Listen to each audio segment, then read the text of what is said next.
I'm Annoushka Dukas, and I've been designing jewellery for 30 years and collecting charms for as long as I can remember. In this podcast, I will be asking a series of extraordinary women to tell me their life story in 7 charms.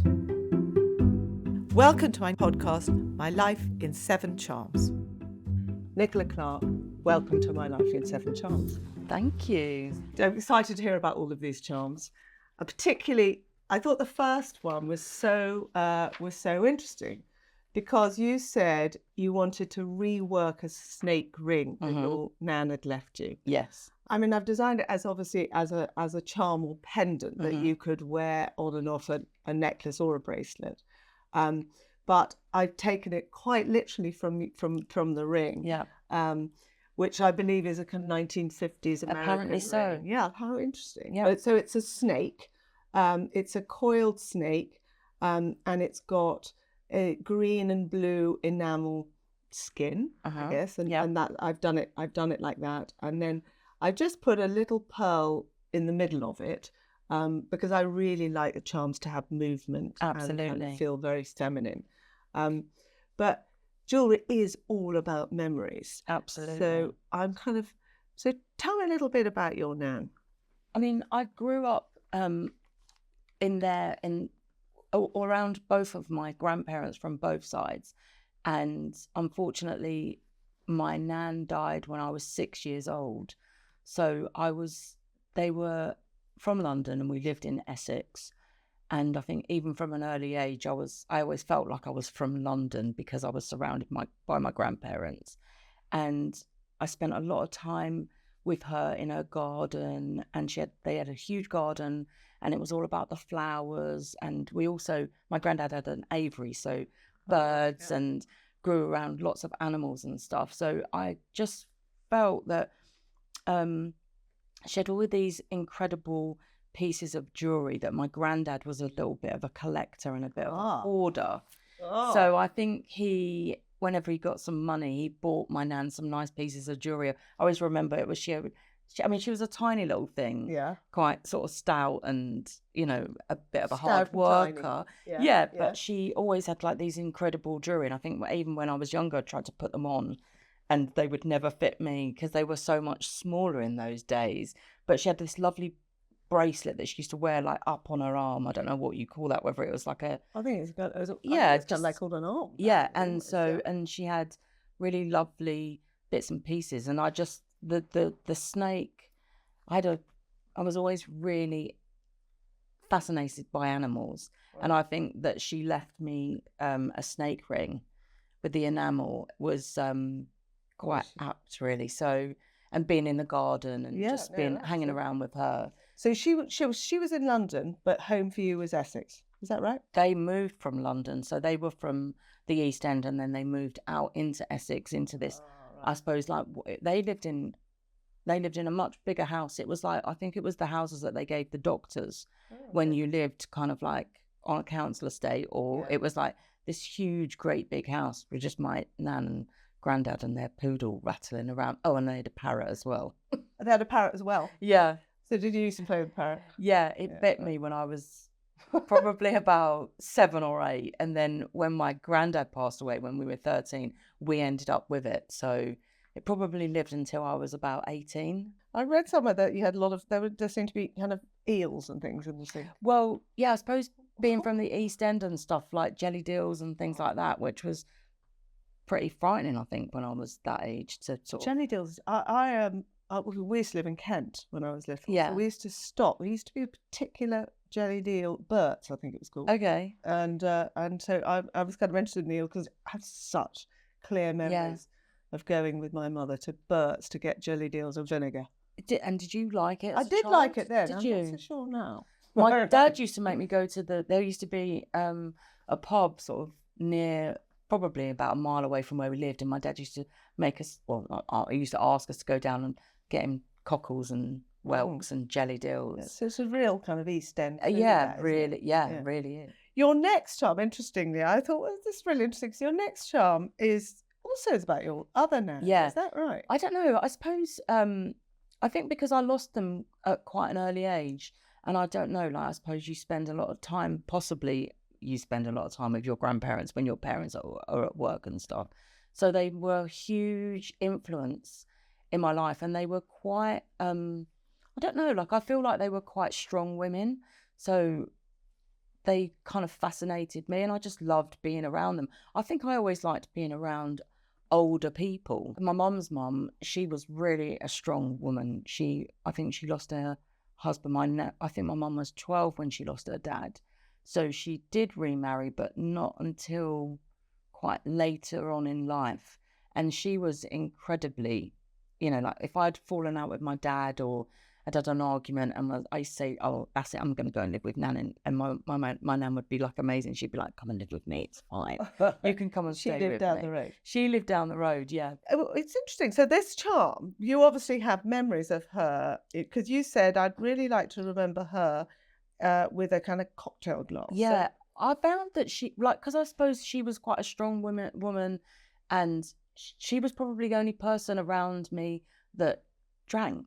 And she drank gin and orange squash. Oh, my nanny used to drink that. Okay, so that... Not orange, grapefruit juice. Okay. But so I kind of imagine that this charm was kind of very much a cocktail. Yeah. So I've drawn it as a cocktail glass, as a martini glass. I love a cocktail very typical martini glass. Yep. And I've put it, so it's 3-dimensional, so you could pour a tiny little drip of something into it. But it's in yellow gold, polished yellow gold, the stem and the base of that. Mm-hmm. And then the actual glass is kind of orange and pink. It's so gorgeous. Sapphires. Wow. And then on the side, I've just literally put a slice of orange with enamel. Yeah. With just orange enamel in the middle with a tiny little pearl. Yeah. I love that both of them have pearls, which is a kind of like, I always feel like that's a bit of an age thing. It's kind of like people will, you always get kind of pearls with like older women, I feel. Well, I think if you're right. Yeah, and so it's lovely that I feel like they're both Nans are. And that ties them together. Absolutely. But I'm interested, because you've talked a lot about your Nan, but you haven't really talked about your mum or your dad. Yeah. So just give me a little bit of a kind of feeling of what it was like growing up with your Nan down the road, one bit further away. Well, my dad was a printer. Was he? So he was fired from the I'm not even going to say it, from one of the newspapers. Oh, mine was fired from it. My dad was fired from the Times. Oh, right. So we would have been the same group. I'm not even going to mention them. So, but so that was a really sort of traumatic time in our life. And my mum had multiple jobs to compensate for my dad being on strike. So she was, I don't know, like an apple picker. She worked for Securicor, so she did like packing people's wages and stuff like that. So, and she was a cleaner. I mean, she worked. Yeah, she just sort of held the family together when my dad was on strike, and and they used to go up to Wapping together, which was also really traumatic because that was a bit of a crazy time with the Metropolitan Police, and they were like, I think, quite aggressive, and when it was like a bunch of families basically standing up for their rights. So my parents were very working class. So I thought if I get into like hairdressing or makeup or something like that, it could get me out of living in Essex, which is, it served me really well, and I loved it for the greenery and the animals and all that. But I just wanted to be part of something bigger. I wanted to be part of more of a multicultural like environment. So interesting though that you had already thought about that. Oh, I hounded the local hairdressing salon from the age of about 11, and I got a job in the local salon at about 13. And so my mum took me up to London when I was about 14, and we did a lap of all the salons around London. Well, hang on. What do you mean you did a lap of the salon? So you'd been working at the salon locally? Yep. And then had you heard of any of the salons? One of my mum's best friend's sister was a hairdresser, and she gave a list of salons. Places where to go in London. And quite frankly, I probably wasn't that bothered as long as it was in London, central London. It's so interesting though, but was it people or was it celebs you were after? No, not at all. I don't even think we thought about celebs at that point. I mean, obviously they were like movie stars then. No, I didn't even. I just wanted to be in a salon where every single person that came through the door was from a different environment, a different, we ended up going to a few different places, and I went into the Berkeley Hotel, and I was 14, and the guy that interviewed me was the manager of the salon, and he was this incredible guy that I ended up working with, and his name was Robert Wright. Stylish and well put together, very slim, tie up to his up to his chin. It was just incredible. That was quite ballsy. So did you have an appointment or you just went in? No, just went in. Right. I mean, that's quite a thing. Did your mum come in with you? No, I made her wait outside. And then he was like, "Why are you on your own in London at 14?" And I was like, "I'm not. My mum's outside." And he made her come upstairs, and he probably didn't believe you. Well, I think he just was like a bit shocked that I was wandering around London on my own at 14 trying to look for a job. He said to me, what's the last day of your school? And I said, it's the 20th of June. And he was like, right, you can start on the 21st. So he gave me the weekend and I started like the Monday. So you commuted from Essex to Berkeley, the Berkeley Hotel? Yeah, 2.5 hours. God, quite a lot. When you said at London and, really had your focus on London. So I was like, well, okay, what really represents London? I'm thinking, so I've done your third charm as Big Ben. Oh. Because to me, that's kind of, everybody thinks of Big Ben as London. Yeah. But so Big Ben is 3-dimensional. It's yellow gold. And around each side of the clock, there's some little diamonds, which really emulate the kind of decoration. Yeah. And it's actually a locket. So I was thinking, you could put something in there. But on the other side, you can see I've got it engraved I and then a heart in little rubies. Yep. London. Oh, yeah. Well, I mean, I was working in the Berkeley and it was quite an incredible time because I started there in 87 and you would stand on the corner of like just coming out of the hotel and there would be like Telly Savalas standing next to you and people like that. Elaine Stritch used to live in the hotel for a bit. I think she lived at the Savoy as well and she was incredible. I mean, did you get to do her? Yeah. I used to do her nails. That's why you've got my next charm. Yeah. So the next charm, because I was like, this is I love this. Bit random. Yeah. But it was a bit random because you said it's a bottle of nail varnish, ideally Chanel Rouge Noir. Yeah, that was the thing in 1987. What, bright red, gorgeous nails. That dark red. I was like, well, hold on a minute. I thought you were a colorist. So I'm like, I know. So I've done this charm because I like the idea of getting as much of the color as we can. Mm-hmm. So it's actually flat, this charm. It's like a frame and it's got a gorgeous piece of garnet, rhodolite garnet in it, which is kind of that colour of Rouge Noir. Yep. And it because it's a slice, it'll be very polished and very shiny, and I think it'll look as close to that as we'll get. And then a black rhodium over white gold. Black top to represent the top. Yeah. And you can see it's absolutely the shape of the bottle. Yeah, absolutely. And on the other side, on the gold, I've just written number 18. I think that's probably what the number was. Right. Rouge Noir. And then you can open it, and then inside where the brush is, I've used a tiny garnet brillet, which is mousse, which is the kind of drip of nail varnish. So clever. Yes, I rather enjoyed doing this one. Yeah, that's really so fun. Clever, and I love the rhodium, the black on the lid. Yeah, no, it should be really beautiful. Yeah. Nicola, I thought I was interviewing a hair colorist, but actually, can you just tell me about this Rouge Noir nail varnish? Yes. So, determined as I was to be a hairdresser, washing hair didn't agree with my skin at all.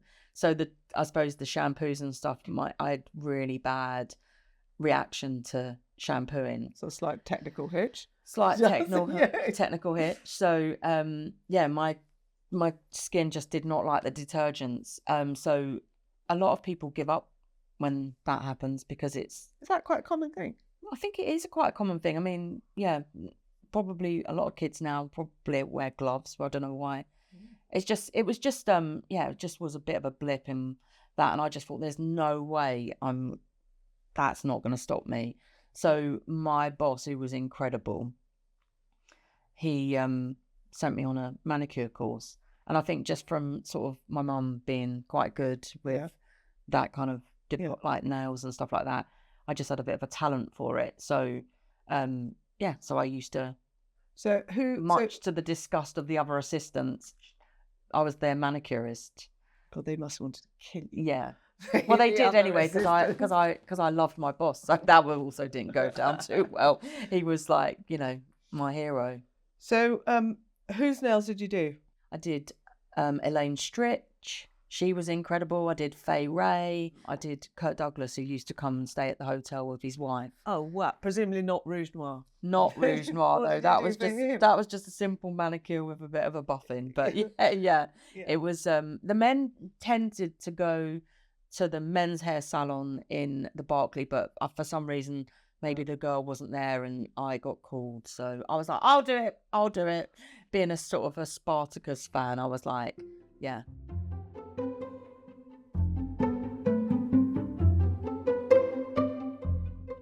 I want to take a quick moment to say thank you to our sponsor, Rome. I was recently introduced to this brilliant new skincare brand, and I've got to say, I'm already a big fan. Their clinically backed formulas are smart, simple, and seriously effective. Using the latest biotechnology, Rome pairs the best of nature with groundbreaking science. No fuss, no overthinking, just well-made, purposeful formulas that really deliver. It's honestly changed the way I think about looking after my skin. We're proud to be partnering with a brand that shares our outlook. Authentic, curious, and always pushing for better. So thank you, Rome, not just for supporting this podcast, but for proving that skincare doesn't need to be complicated to be meaningful.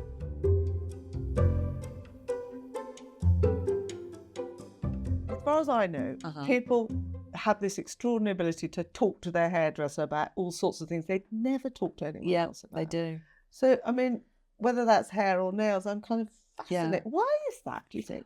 I think it's like you sit down and someone's touching your head, which is a really sort of intimate thing without, Yeah. And you get to know someone and they'll rush in and they've either had an argument with their husband or their wife or their lover or whatever. And when they sit in the chair, I think when it's a familiar face and there's no connection, there's no connection to going back to the husband or, so I think it's just one of those things. So you obviously got all these unbelievable stars. Do they sometimes come and tell you something and then think I shouldn't have said that?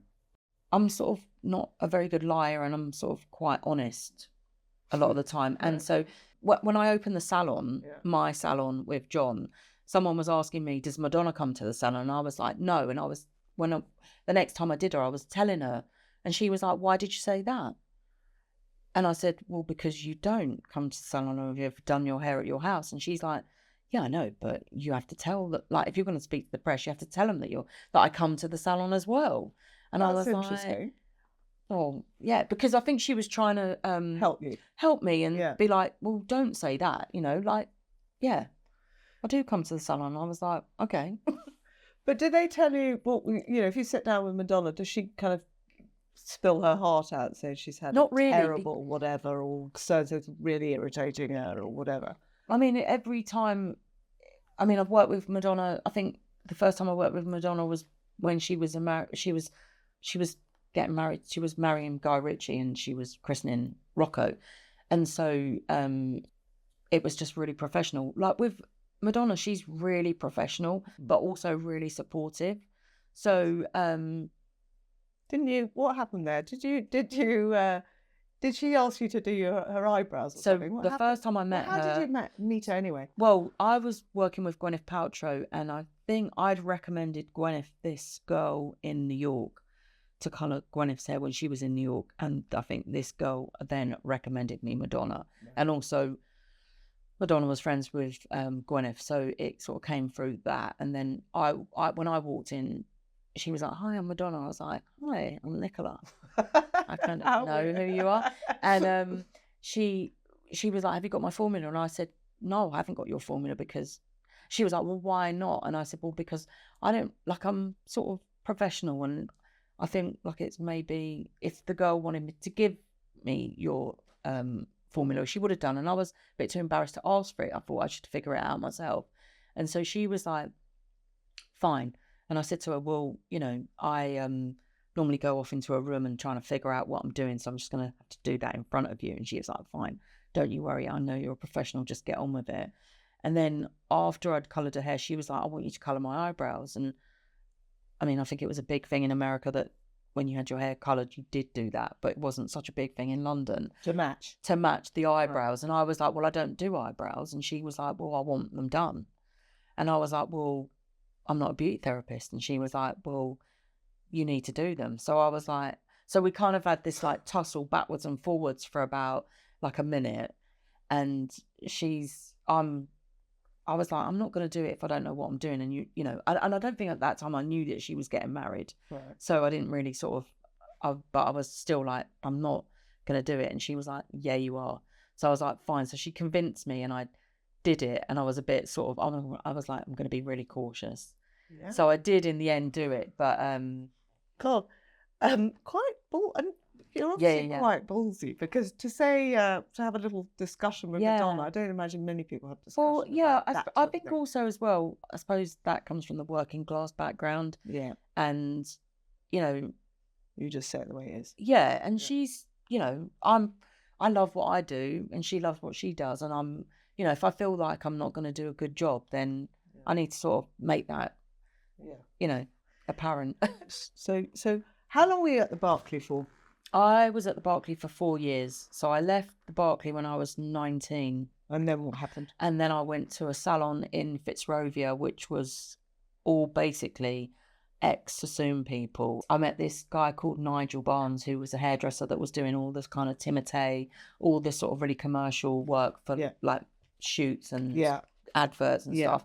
He was doing the fashion show for London Fashion Week. It was like a sort of opening event for London Fashion Week, and they were doing an ab fab fashion show catwalk.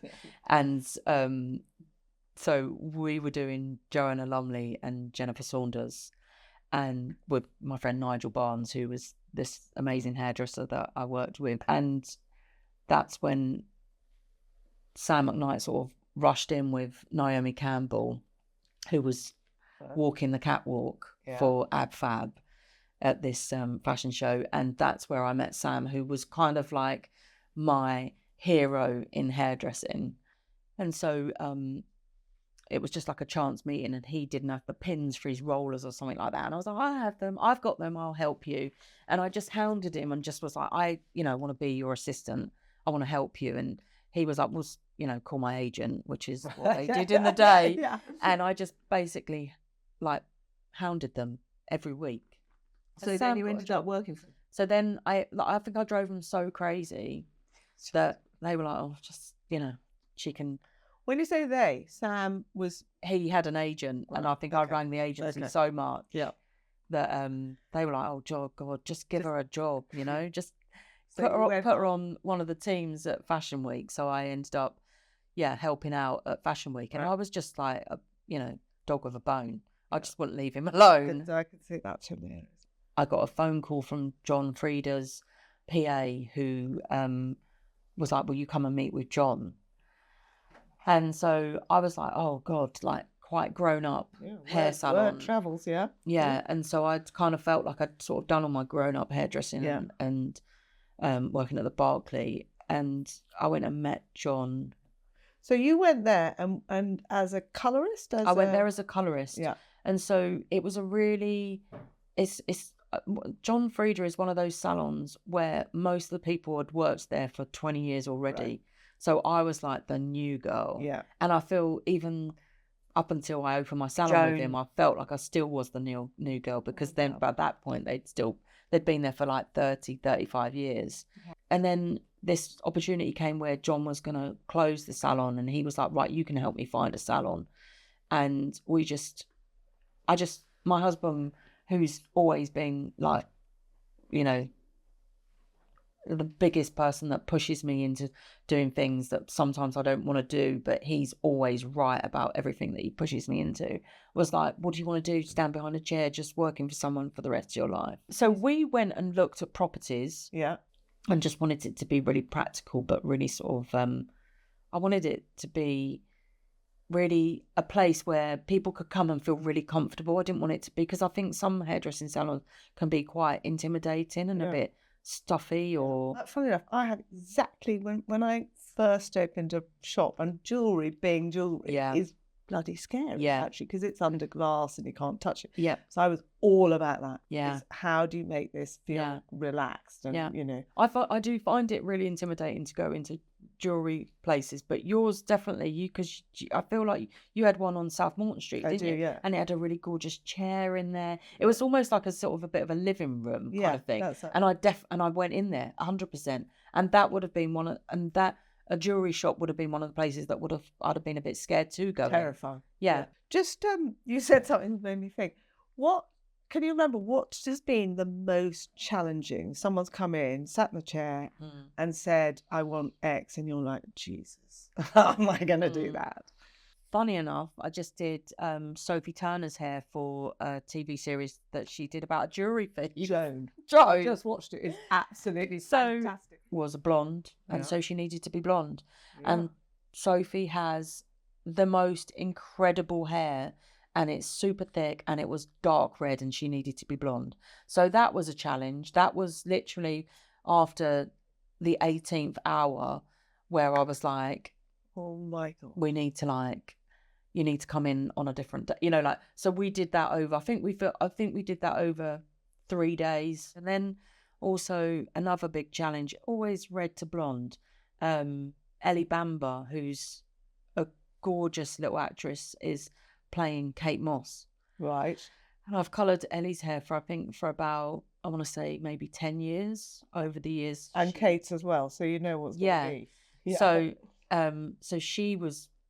her hair was copper, and they needed her hair to be like Kate's, which is always, with Sophie's it wasn't so bad because she needed to be blonde, so we just needed to get it to a good blonde. But with Ellie's, she had to look like Kate, so that was a challenge. Have you ever had absolute disaster? There was one girl, but this was a really long time ago, and I don't think she even knew it happened. But it was a really simple job. She just wanted to go from a darker brown to a lighter brown, which is just a really simple sort of bit of a bleach bath at the backwash. And I don't know what she'd been putting treatments on her hair, and her hair went navy blue.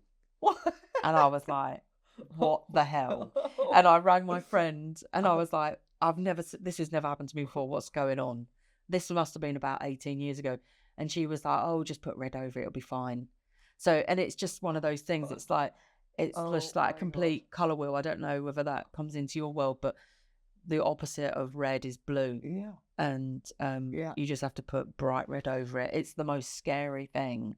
And it just went completely neutral. Did she go completely silent? She didn't know. What do you mean she didn't know? She had her head in the backwash. Oh my God. So that's the only thing. But that was like literally a scary like 5 minutes. But I'm going to go on to your next charm actually, where you described two things. You described this pencil case, see-through pencil case. So where did that come from? I don't know. I think it's just my love of, like, I don't know, anime and chintz. And so have you had it for years? I think I don't even know how long I've had it. You still got it? Yeah. Have you? Yeah.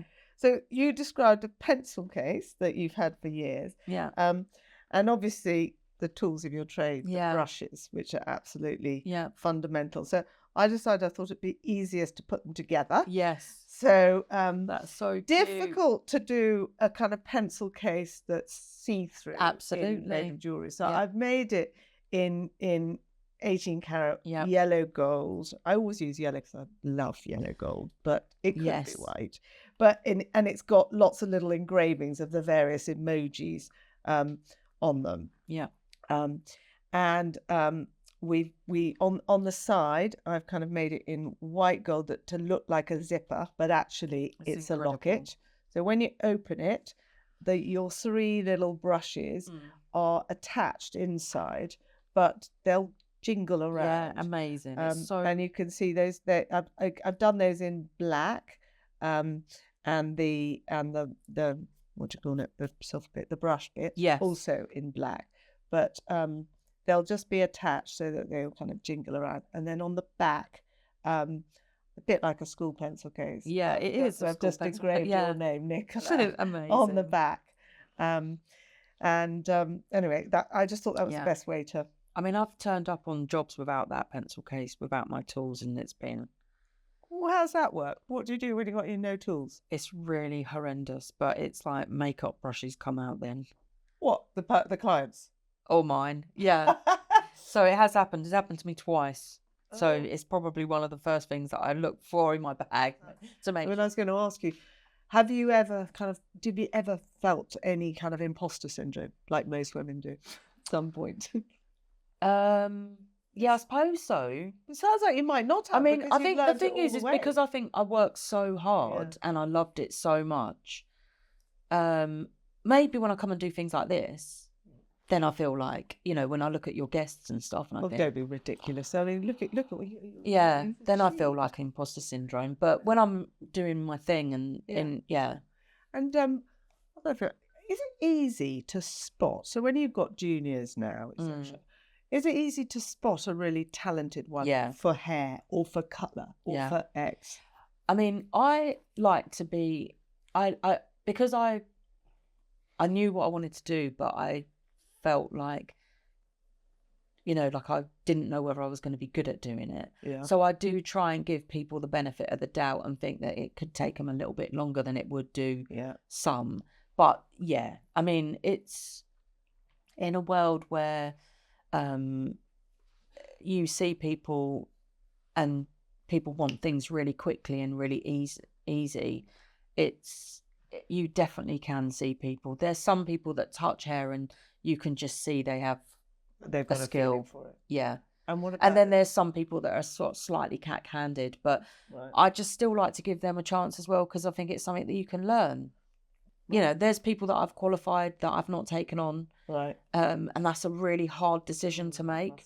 But it's also about, whether you like one another's style. Yeah. Yes.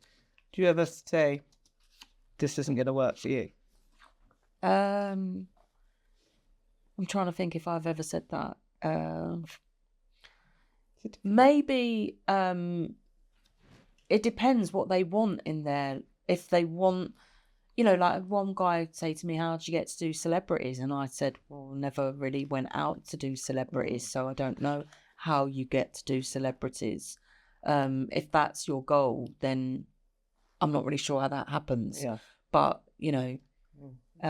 maybe work with someone that does celebrities. I don't know. And if that person wants you, then fair enough. But I mean, I think at the end of the day, you just want to be the best at what you do. I worked in a lot of, amazing companies like the Barclay Hotel, John Frieda, it's just, you've got to be the best at what you. Yeah, completely. And sometimes that takes longer than the 9 to 5. Well, that brings me very neatly on to Charm 6. How did you meet your husband?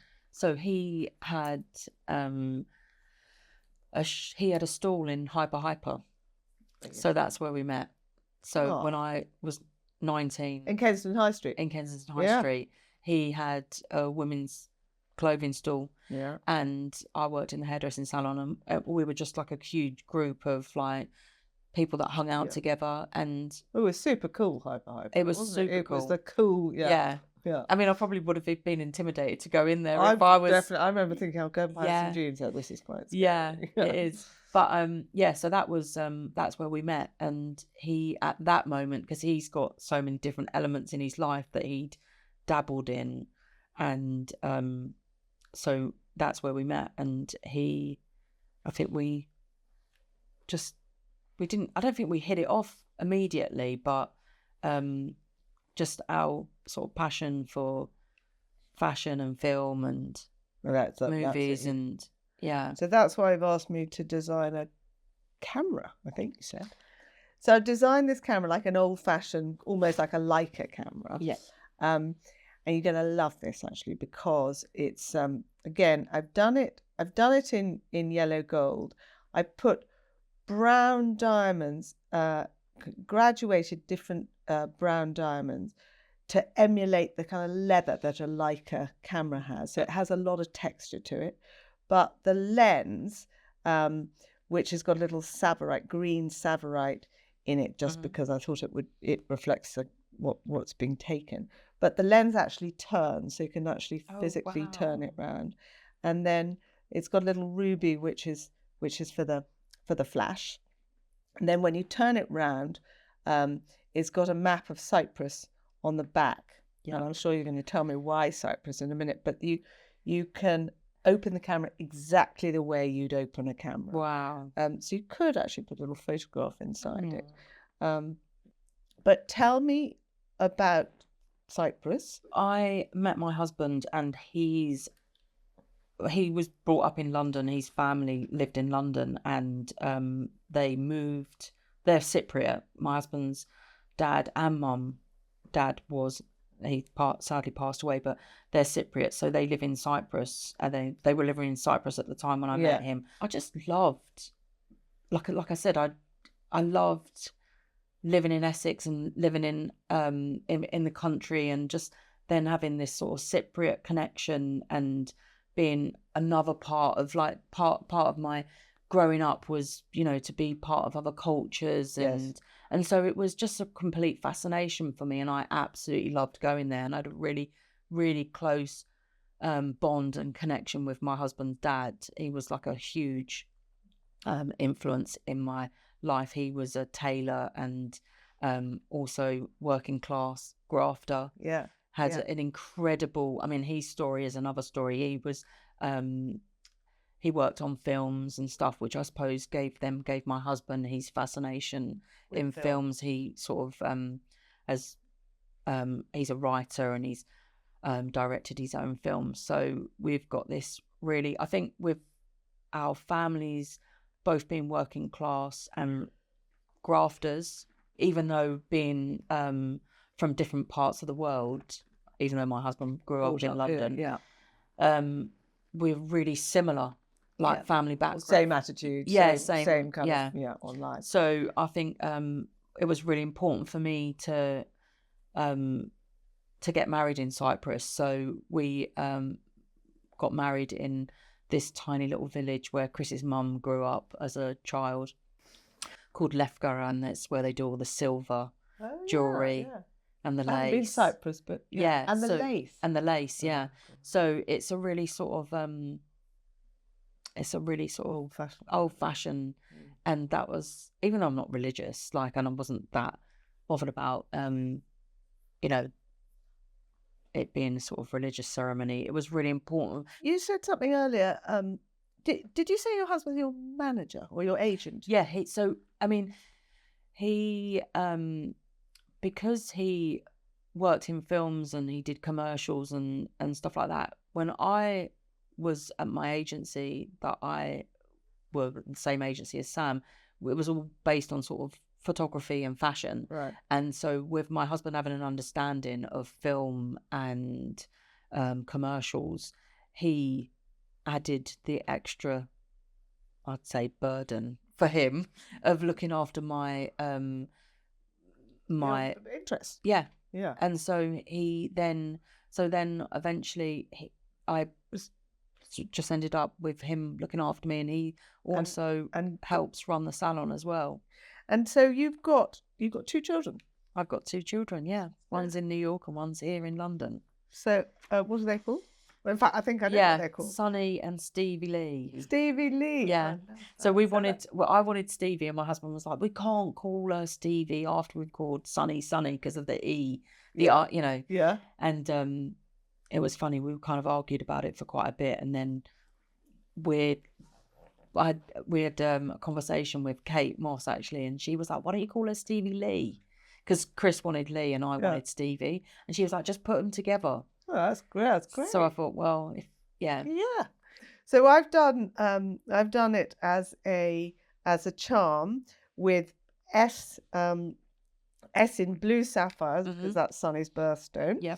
And S on the other side in garnets because that's Stevie Lee's birthstone.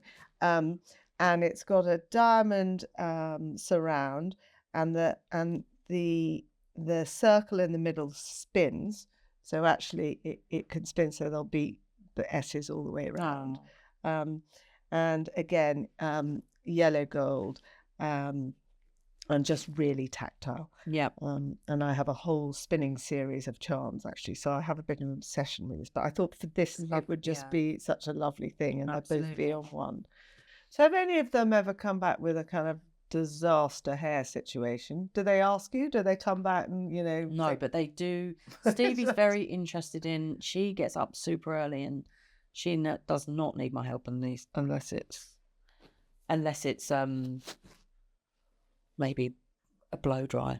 Okay. But she's pretty capable of her own, doing her own hair.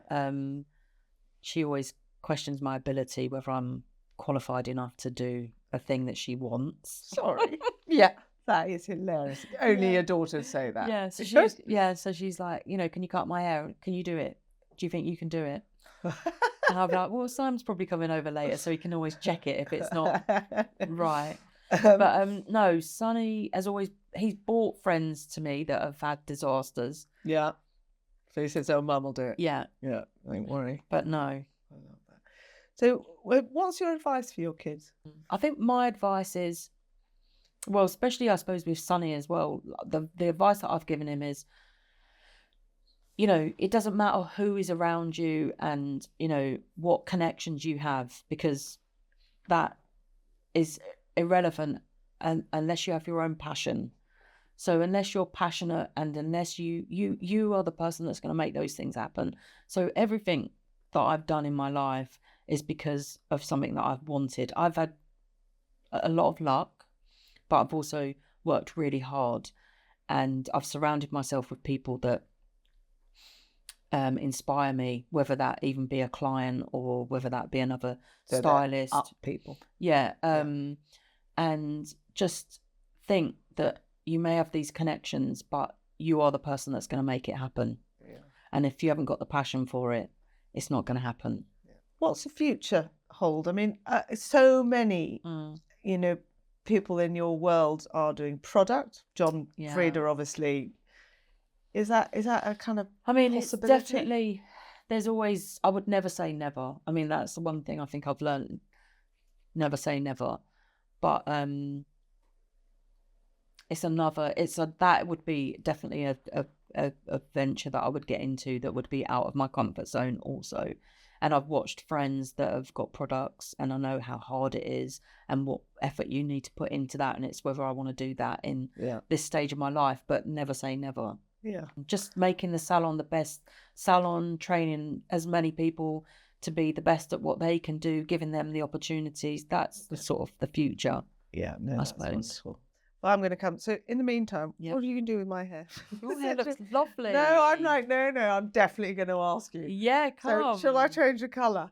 Well, I don't think you need to change it. No, but it's like drawing a picture, isn't it? Everybody has, you know, if I give you a piece of paper and a pen, everyone's going to draw a different picture. So it'll be a slightly different version of probably what you've already got. But I don't think you shouldn't. You should be blonde. I should be blonde. 100%. Kind of blonde. Yeah, you should be blonde. Definitely. Oh, it's been such a joy talking to you. Thank you so much. Now, finally, as a thank you so much for your time, I'd like to make you one of those charms to say thank you. And I'm just wondering which one. Oh my God, I don't know. Which one you'd like. That's so hard, isn't it? Because I feel the connection with the snake, and obviously the drink. The camera is incredible just because I love gadgets. Yeah, but it does all those things. And it does move. Yeah, it does I mean, that is, and it's kind of, But then oh God. Don't know, I suppose they're so incredible. Each one of them is, I mean, all the detail. Well, I'm absolutely fanatical about the detail. Yeah, the detail, even just with the nail varnish and the little droplet is. Yeah, that'll move. Yeah, Really sweet. I think I'll go with the S. No, I'm going to go with the camera. Okay, go with the camera. Yeah. Brilliant. Oh, I'm excited. I just think, yeah, it's so unique. It's like, I don't know, all of them are really amazing. No, you'll love the camera. Honestly, you can open it and you can turn the lens and, you'll love it. Thank you. Oh, look. Well, thank you. Thank you so much. It's such an honour. Absolutely. So thrilled.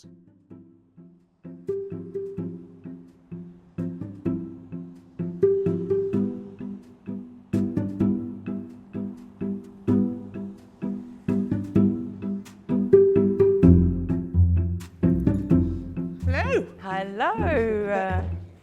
How are you? So lovely to see you. So lovely to see you. It's not raining. Thank goodness. I know. This is exciting. I know. It's been a while, actually. It has been a while, yeah. It was really toss up between the S's and the camera, and Stevie's really upset that I didn't get there. She's like, oh, well, obviously children don't come first. You got time for that? Yeah. Right. Well, I'm really excited to give you that. Oh my God, it's just so personal and just such a sort of special thing to be able to have your life in 7 charms, and then just to actually just get one of your charms is just such a treat. Well, I'm so pleased that you would. Yeah, no, I mean, this is going to be, 3 is a much better number than 2, so that's good. Oh my goodness. Wow. How. And then it's got the little cypress. Yeah, it's got cypress on the back. It's just, what's so special about these is that it's just all the kind of intricate movements that they have and just all the detail. It's so personal. It's all, cameras and everything has always been in my life, and just, the history with my dad sort of being into photography and stuff, which got me into hairdressing. It's just, it's such a special thing to have. Thank you so much. Such a pleasure. I'm absolutely thrilled. So the experience with Annoushka has been actually really... First of all, I was a bit scared about it, just going through things in your life, but actually reminiscing and going through some of the special parts of my life and choosing charms, especially from people that are not in my life anymore, has been really incredible. Actually, I've got, before I met Annoushka, my husband had bought me the Zodiac charm.